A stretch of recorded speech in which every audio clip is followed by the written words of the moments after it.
Welcome to Counterpoint. I'm Tanya Granick-Allen. Our country differs so much province to province, territory to territory. Oil and gas issues in Alberta might have little effect on residents of Prince Edward Island. Likewise, language laws in Quebec have little bearing on the happenings in British Columbia. I could go on. This is why I believe it's important from time to focus on each individual province and territory and the issues affecting its residents. Today, we're going to focus on Saskatchewan. Obviously, agriculture is a huge issue, affected by the carbon tax and potentially this new fertilizer ban. The federal firearms ban and the buyback program is also creating plenty of waves. But beyond federal issues, Saskatchewanians might be divided on the new Saskatchewan Marshal Service. And many are still reeling over Saskatchewan's vaccine mandate and provincial lockdowns. And with a provincial election expected within the next 18 months, there is a flurry of political activity already. Later on in the program, we will hear from MLA Nadine Wilson, leader of a new provincial party, Saskatchewan United. But now, to help us unpack it all, is former Minister of Agriculture and Saskatchewan MP for 20 years, Gerry Ritz.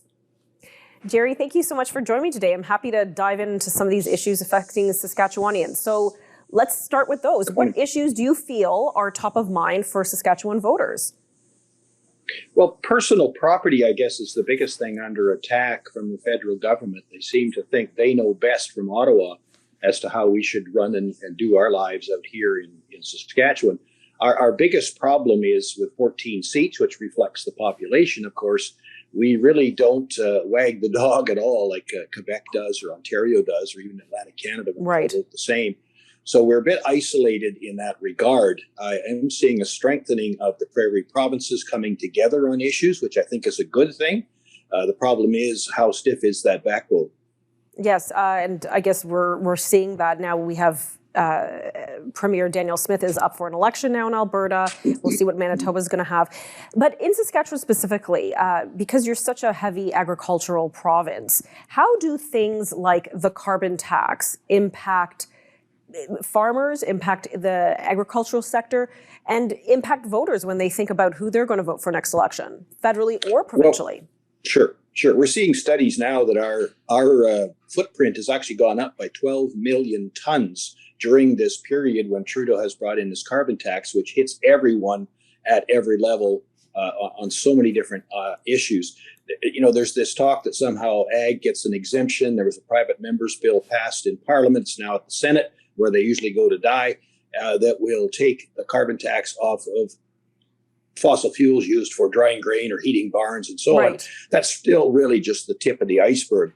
Everything coming into and out of that farm, including your personal costs for school buses, ambulances, fire trucks, the whole 9 yards, all has a carbon tax on it and a cost that then comes back to you in taxes. So there's layer after layer after layer. If you ever broke down the cost of food in a store and looked at every time it's hauled, processed, stored, transported, there's a carbon tax on it. That all is a multiplier effect. All those layers get added on to that end price. So yes, it's a huge, huge cost to everyone for zero benefit on the global stage.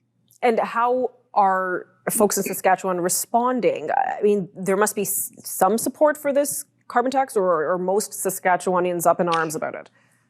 Oh, I would say there's probably 10% that think it's a good idea. They live a block from work, or they take the bus, or have different options than I do. I mean, for me, it's a 60-kilometer run to go get groceries. Now, that's my choice to live where I do.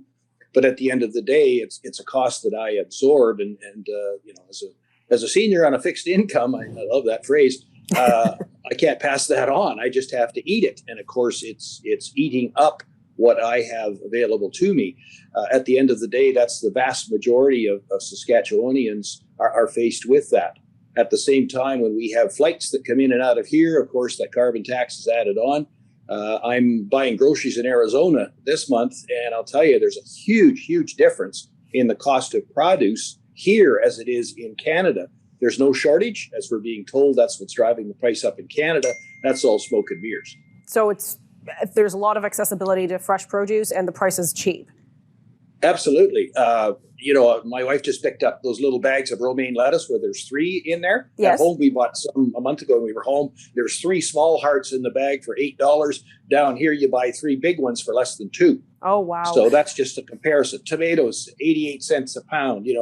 All of the good fresh produce that you want in your salads and so on are still relatively inexpensive here, and they have no carbon tax.